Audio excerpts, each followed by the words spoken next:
Bueno, muy buenos días para todos. El día de hoy vamos a dar inicio al club de revistas. Este club de revistas tiene dos partes, una parte que va a ser una revisión académica y una segunda parte que es una revisión cultural. Para el día de hoy, el tema académico va a ser osteoartrosis de cadera, que va a estar a cargo del residente Gustavo Andrés Cadena. Y el tema cultural va a estar a cargo del residente Harold Acosta. Gustavo, si gustas, ya podemos comenzar. Listo, Sandrita, muchas gracias. Buenos días para todos nuevamente. Entonces, el tema, como lo dijo Sandra, es osteoartrosis de la cadera y vamos a dar inicio a un nuevo ciclo, en este caso de patología osteoarticular. Eh, Está dividido en cuatro partes y la parte que me corresponde es la parte de anatomía y fisiopatología y los factores de riesgo asociados en los que más vamos a hacer énfasis en esta charla. En cuanto a la parte de epidemiología, entonces recordar que las tasas de osteoartrosis de cadera es predominantemente mayor en pacientes caucásicos, de un 3 a un 6%. Hay estudios en los que se ha demostrado hasta 10% en esta población, versus poblaciones como indios, negros, chinos y nativos americanos, donde solamente se ve una prevalencia del 1%. Se ha visto marcadas diferencias entre estas etnias y razas. Es la segunda causa de osteoartrosis luego de la artrosis de la rodilla, por ende es una patología que vamos a ver frecuentemente en nuestra consulta. Eh, Además, se ha visto que es una patología prevalente de los ancianos y de la población femenina, con un cercano comienzo cercano a los 30 años de edad, que va incrementando progresivamente por encima de los 50 años y aún más por encima de los 75. Parece que la prevalencia no ha cambiado durante las últimas 4 o 5 décadas, lo que nos sugiere que hay factores etiológicos genéticos y ambientales que permanecen constantes. La osteoartrosis secundaria y primaria, como se había descrito pues en un inicio, se ha visto que realmente estas osteoartrosis primarias, entre comillas, o idiopáticas, de las cuales no tenemos como tal un diagnóstico, nos hemos dado cuenta que con el devenir de los estudios se han visto que provienen de cambios secundarios a alteraciones en la morfología, en el balance muscular, en patologías preexistentes. Entonces realmente se ha invertido esta cantidad de diagnósticos de osteoartrosis secundaria con respecto a estudios previos. El riesgo estimado de por vida de hacer una osteoartrosis de cadera asintomática es del 25%, sobre todo en pacientes que tienen más de 85 años y pacientes por encima de esta edad también tienen un 10% de riesgo de someterse a un reemplazo total de cadera en etapa terminal de osteoartrosis. En cuanto a la importancia de la articulación de la cadera, entonces recordar que es una de las articulaciones más móviles pero estables, es la articulación más grande del ser humano y por ende una de las que soporta mayor carga. Es una de las más móviles y con mayor contacto óseo. Y es bueno recordar eh, a Joseph Mengele, que aunque fue uno de los médicos que hizo parte de la toma nazi durante pues todo este contexto de estudios sobre personas, de experimentos sobre personas, nos sirvió para dejar un legado sobre el descubrimiento de la remodelación ósea y el estímulo mecánico sobre la misma. Entonces, para ir directamente al estudio de los tantos que hizo sobre personas, este médico, entonces lo que hizo fue hacer una desinserción de los rotadores de la cadera y más o menos al año volví a hacer una nueva revisión a nivel de la misma, donde identificaba que había una remodelación del trocánter mayor debido a que no había un estímulo mecánico por parte de la musculatura rotadora externa. Entonces nos sirvió para identificar estos cambios a nivel óseo cuando no hay un adecuado balance muscular. En cuanto a la definición, entonces es un proceso degenerativo articular de la cadera en este caso, consecuencia de trastornos mecánicos y biológicos que desestabilizan el equilibrio entre la síntesis y degradación del cartílago articular, estimulando el hueso subcondral y su crecimiento y con la presencia de sinovitis crónica sobreagregada. Entonces, para recordar un poco de la anatomía, tener en cuenta que el adecuado conocimiento de la anatomía y la fisiopatología de la cavidad lunar, en la cual se va a apoyar el rodete cotiloideo o el labrum cotiloideo, que vamos a ver más adelante. En cuanto a la cabeza femoral, entonces recordar que es 2/3 de una esfera que mide más o menos entre 40 y 50 milímetros, tiene ejes de movimiento en 3 planos, por lo cual es una enartrosis. Además es una diartrosis entre dos superficies articulares. Tiene un ángulo cérvico-diaficiario entre la cabeza y la diáfisis de 125, que es lo normal. Cualquier modificación hacia arriba o hacia abajo nos va a dar una coxa valga o una coxa vara, que también puede influir sobre la distribución de cargas a nivel de la cadera. Un ángulo de anteversión en el plano frontal que va más o menos entre los 10 y los 30 grados, y un eje mecánico que es una vertical que pasa por la cabeza del fémur y cae de manera recta, presentando un ángulo de carga que es alrededor de más o menos 5 a 7 grados. Además, entonces, en la fosa acetabular tenemos la zona de inserción del ligamento de la cabeza del fémur, por el cual viene solamente un vaso sanguíneo, que es el vaso redondo en el cual va el ligamento redondo, y los vasos sanguíneos y nervios pasan a través de la escotadura acetabular, la cual se forma por medio de la escotadura acetabular y el ligamento transverso. Recordar además que pues el cuello del fémur se conecta con la diáfisis, proyectándose de manera superomedial desde la diáfisis, formando el ángulo cérvico-diaficiario ya descrito, que se proyecta ligeramente hacia adelante. La cabeza del fémur está cubierta por cartílago hialino, como lo vemos en la imagen del lado derecho, excepto en la fosita del ligamento redondo. A nivel inferior se encuentra el ligamento transverso, como ya habíamos dicho, y el ligamento de la cabeza del fémur nos va a dar una banda plana de tejido conjuntivo que nos va a unir también esta articulación. En cuanto a la articulación de la cadera, entonces recordar que es una articulación sinovial, nuevamente multiaxial, que soporta una gran cantidad de peso, por lo cual debe también dar una adecuada estabilidad. La estabilidad primaria, aparte de lo que nos da por la misma forma de la cabeza esférica del fémur y del rodete cotiloideo, encontramos que tenemos 3 ligamentos importantes que nos van a evitar sobre todo la extensión de la cadera o limitar hasta dónde podemos llegar con la misma, que van a ser el ligamento iliofemoral o de Bertin y el ligamento pubofemoral. En la parte posterior encontramos el ligamento isquiofemoral, que nos va a limitar sobre todo a la hora de realizar la flexión, pero como sabemos su mayor función son los de la parte anterior. Está rodeado además de una membrana fibrosa en la cápsula articular que rodea la articulación y mantiene dentro de la misma el líquido sinovial. En cuanto a la musculatura, entonces recordar que todos los músculos de la cadera son muy importantes. Sin embargo, en la parte de estabilidad y del mantenimiento de la misma, los rotadores externos y los abductores profundos, como el glúteo menor y el glúteo medio, nos van a dar la mayor estabilidad a nivel de la cadera. Pero como vamos a ver más adelante en cuanto a la biomecánica, los aductores de la cadera cumplen una función dependiendo de los grados de inclinación a los que se encuentren. Entonces, en cuanto a la coadaptación,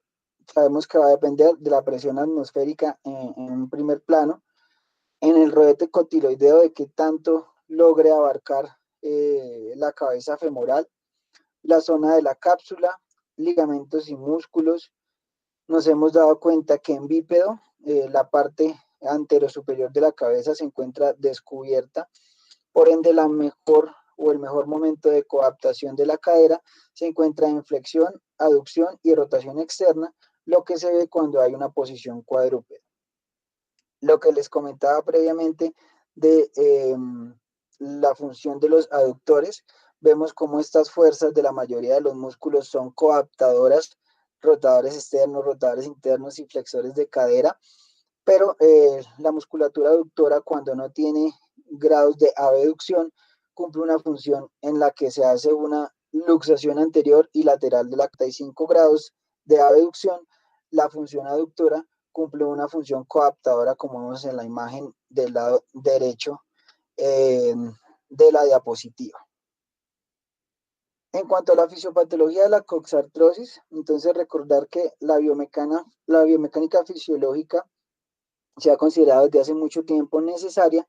para tener una adecuada homeostasis del tejido articular. Como sabemos, su nutrición es por medio de inhibición. Sin embargo, pues cuando hay una alteración, cambios artrósicos, un estrés biomecánico que se convierte en este caso patológico, se interrumpe la síntesis y la degradación del tejido articular, lo que finalmente nos lleva a una osteoartrosis en estadios finales. Entonces, este estrés biomecánico anómalo va a generar esfuerzos cortantes repetitivos en la superficie articular, lo cual se ha asociado también a cambios celulares, como lo vemos en la imagen del lado izquierdo, y cambios moleculares implicados en la patogénesis de la osteoartrosis. Entre estos cambios están incluidas la expresión disminuida del colágeno tipo 2, de los proteoglicanos en el cartílago articular, una mayor liberación de mediadores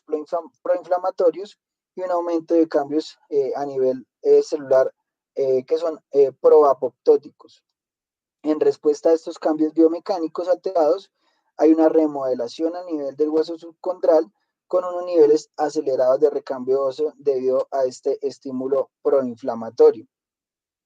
Simultáneamente se presenta un daño a nivel del cartílago, como vemos en estas diferentes etapas en el lado derecho, en el que primero pues hay un edema del cartílago, posteriormente fisuras superficiales que se van profundizando y cuando ya hacen contacto con el hueso subcondral es que se empiezan a generar el crecimiento de hueso anómalo, como vienen siendo los osteofitos. Entonces vemos cómo hay una relación bidireccional cuando hay aumento de citoquinas, factores de crecimiento,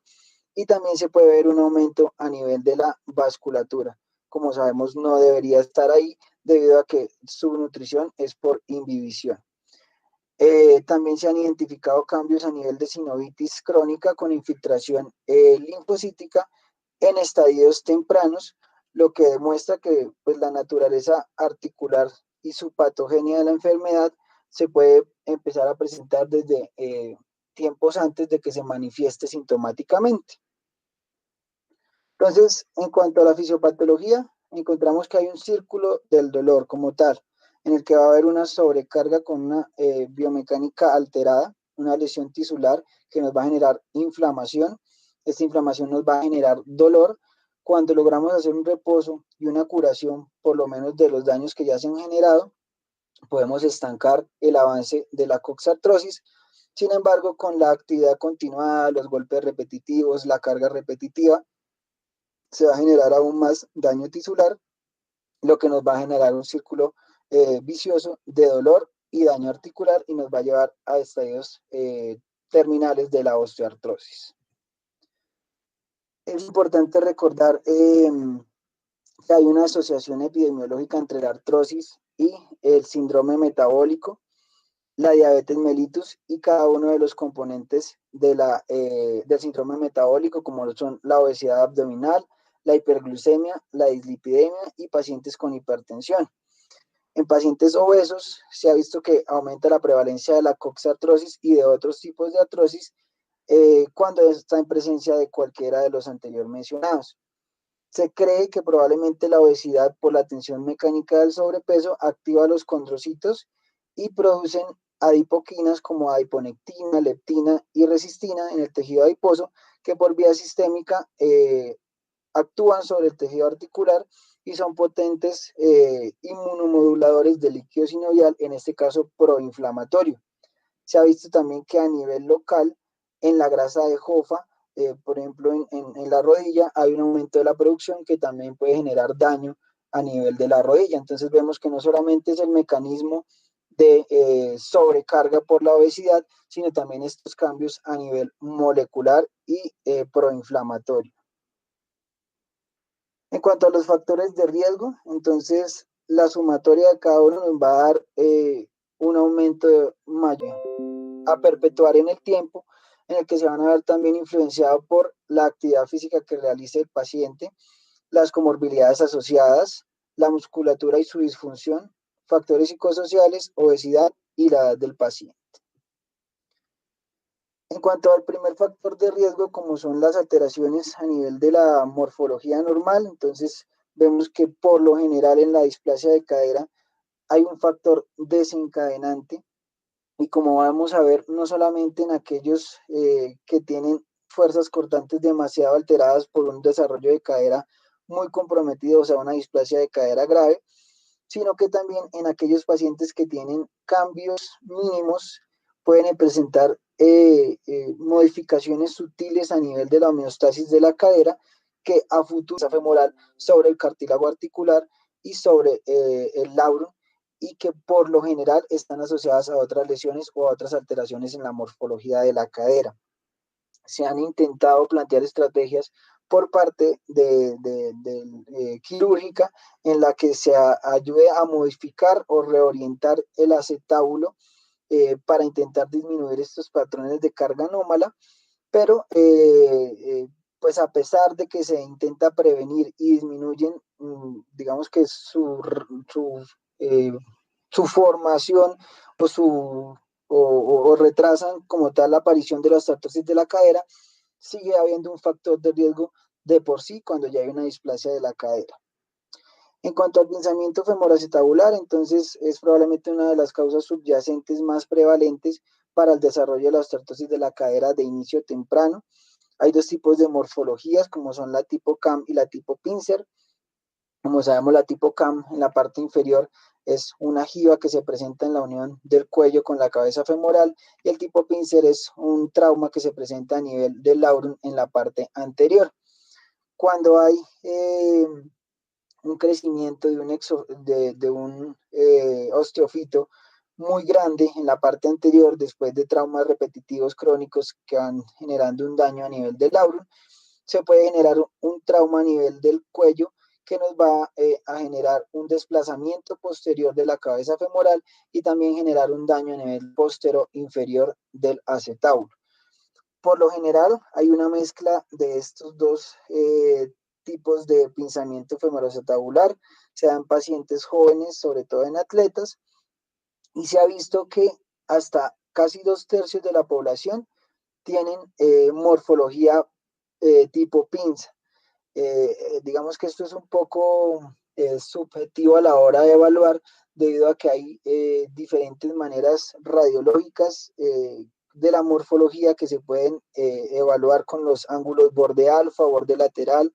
la extensión de la retroversión, la anteversión femoral y el ángulo de la diáfisis del fémur. Sin embargo, no hay algo totalmente objetivo que nos diga si realmente esta morfología predispone a que se vaya a generar la osteoartrosis de la cadera. Sin embargo, como decía, en pacientes jóvenes atletas, cuando tienen esta predisposición, es mucho más frecuente que presenten una osteoartrosis temprana. En cuanto a la musculatura periarticular, entonces, como todos sabemos, su función es la absorción de los impactos, digamos que es la característica común que tienen sobre todas las articulaciones, proteger la articulación de patrones de movimiento aberrantes. Sin embargo, hay pocos estudios que soporten como tal que si hay un desbalance puede llegar a generar la osteoartrosis de manera individual. Por lo general es algo multifactorial que nos lleva a que se presente este tipo de osteoartrosis. Sin embargo, la piedra angular del manejo es el fortalecimiento y el acondicionamiento de la musculatura periarticular en los abductores de cadera y esto se puede deber, por ejemplo, a inhibición por dolor, atrofia por desuso muscular y a la misma mecánica articular aberrante. En cuanto a las lesiones del labrum y las lesiones articulares, entonces recordar que la función principal de este labrum es aumentar el área de la superficie articular del acetábulo más o menos en un 22% y contribuye al volumen de la cadera, ayuda a proporcionar un sello de succión que contribuye a la estabilidad de la cadera y a distribuir adecuadamente las presiones a nivel del acetábulo y del fémur. Además, mantiene el líquido sinovial dentro de la misma, en el espacio articular, y cuando hay una lesión como tal a nivel articular o del labrum, vemos que puede predisponer a que se formen osteofitos, puede predisponer a que disminuya la producción de proteoglicanos y de matriz extracelular. Se ha visto en algunos estudios que hasta en el 66% de las personas con un dolor mecánico cojera se pueden encontrar lesiones del labrum, y que hasta en el 39% de la población asintomática también pueden generar alteraciones a nivel del labrum. En cuanto a la etiología de estos daños o estos desgarros, se puede dar por un evento traumático, por cambio degenerativo de inicio insidioso y por pinzamiento crónico, ya sea idiopático o congénito. La extensión del daño del labrum se correlaciona también con la sintomatología y el daño condral. Casi que van de la mano, que cuando hay un daño en el labrum, hay daño a nivel del cartílago articular. En cuanto a la edad, entonces se ha visto una fuerte relación en cuanto a la edad y la osteoartrosis, que está bien conocida. En uno de los estudios del proyecto del condado de Johnston, se identificó que solamente en el 5.9% de las personas entre los 45 y los 54 años habían cambios de osteoartrosis. Sin embargo, en personas mayores a 75 años, esta cifra aumentó a un 17%. En la mayoría de los estudios se ha visto esta correlación. Además, la senescencia celular, como sabemos, es pues el envejecimiento de las células, en este caso del cartílago articular, de los condrocitos, experimentan cambios a nivel de los telómeros hasta que se detiene como tal la división celular. Por ende, al disminuir los condrocitos, disminuye la síntesis de la producción de la matriz extracelular y la reparación a nivel de la cadera. Además, se ha visto también una fuerte sarcopenia y la fragilidad y el envejecimiento, que tienen, digamos que, un flujo importante con esta pérdida de estrés biomecánico, como hemos explicado en los estudios de Joseph de Mengele, y pueden generar una disociación a nivel de la articulación de la cadera, una inestabilidad, y predisponer al daño articular. En cuanto a la relación entre el sexo, digamos que en la cadera no hay una relación clara. Hay grandes estudios de metaanálisis en donde hasta en 14.000 personas se realizaron estudios de identificar la gravedad de la osteoartrosis y la prevalencia de la misma, y no hubo diferencias entre hombres y mujeres, a pesar de que la incidencia fue un poco mayor en mujeres. Pero en el estudio de Framingham, otro de los estudios importantes sobre osteoartrosis de la cadera, se vio que no habían diferencias significativas en las caderas sintomáticas, a pesar de que en este caso radiográficamente se encontraban más cambios en las caderas de los hombres. Índice de masa corporal y la osteoartrosis de la cadera. Se ha visto en grandes metaanálisis que existe una relación dosis-respuesta. Cuando hay un cambio del IMC en 5 puntos, hay un aumento del riesgo de un 11% en presentar osteoartrosis de la cadera. La evidencia está vinculada sobre todo pues al aumento de la carga biomecánica por el mismo peso, y como les había comentado, es de esta artrosis metabólica con estos cambios asociados a nivel de las adipoquinas, que son proinflamatorias y que pueden generar cambios a nivel de la articulación. En cuanto a la parte genética, entonces es muy importante recordar que en la osteoartrosis de la cadera, varios estudios en gemelos han demostrado que contribuyen aproximadamente hasta en un 60% del aumento de riesgo de la osteoartrosis de la cadera, y en estudios de asociación de todo el genoma se han visto varios genes candidatos para la predisposición de la osteoartrosis, aunque no se han reproducido en la mayoría de los estudios, pero hay genes que preponderantemente se encuentran relacionados según la aparición más temprana o aparición más tardía, como vemos en esta imagen, que es una propuesta hecha o es un modelo hecho por Sandel, en el que se evidencian en el espectro continuo de estas anomalías morfológicas cuáles son los genes que podrían estar vinculados y que en estudios futuros nos van a servir para la detección, el cálculo de riesgo de osteoartrosis de cadera y el pronóstico de cada uno de ellos. En cuanto a la etnicidad, como ya comenté, hay grandes estudios a nivel de Beijing en el que tienen una prevalencia del 80 o 90% menor a la población, comparados con la población caucásica en Estados Unidos, y estas diferencias se pueden demostrar tanto por la morfología de las caderas entre las dos razas, como los cambios o las diferencias genéticas que pueden haber entre estas dos etnias. Entonces, probablemente eso es lo que genere que se expresen más unos genes o no, y que haya una mayor predisposición genética entre las diferentes etnias a presentar la osteoartrosis. En cuanto a la ocupación, entonces el aumento de actividades de alto impacto a través de la exposición ya sea ocupacional o la participación a nivel profesional, como los atletas, van a generar cambios a nivel de la cadera por este aumento de la carga articular, estrés biomecánico inadecuado y una disfunción muscular periarticular. La evidencia epidemiológica ha mostrado que en pacientes de trabajo manual pesado, como los agricultores, tienen un mayor riesgo de presentar osteoartrosis de cadera. Aquellos que han realizado estas labores, digamos que consecutivas por más de 10 años, tienen un riesgo relativo de hasta 3 veces mayor que la población general. Y nuevamente, recordar los dos mecanismos en los que se puede presentar en el tipo de atletas, perdón, en los atletas es por la sobrecarga a nivel biomecánica por el alto impacto pues, del ejercicio que realizan, y también por la predisposición que existen del pinzamiento femoroacetabular en estos pacientes. ¿Y cuál se cree que ha sido el efecto perjudicial que se presentó en estos? Que cuando jóvenes, digamos que empiezan a realizar este tipo de actividades y aún no se ha realizado la formación adecuada de la cadera, puede llegar a generar estas anomalías en la morfología de la cadera tipo leva y tipo pincer. También se ha sugerido que la dieta o factores dietéticos pueden ser importantes para afectar el riesgo de osteoartrosis de cadera. Sin embargo, las pruebas, digamos que no son muy débiles, y las vitaminas que más se han enfocado es la vitamina D, la vitamina K y la vitamina C. En varios metaanálisis aún no se ha encontrado que los niveles séricos de vitamina D adecuados disminuyan la prevalencia o la incidencia de la osteoartrosis.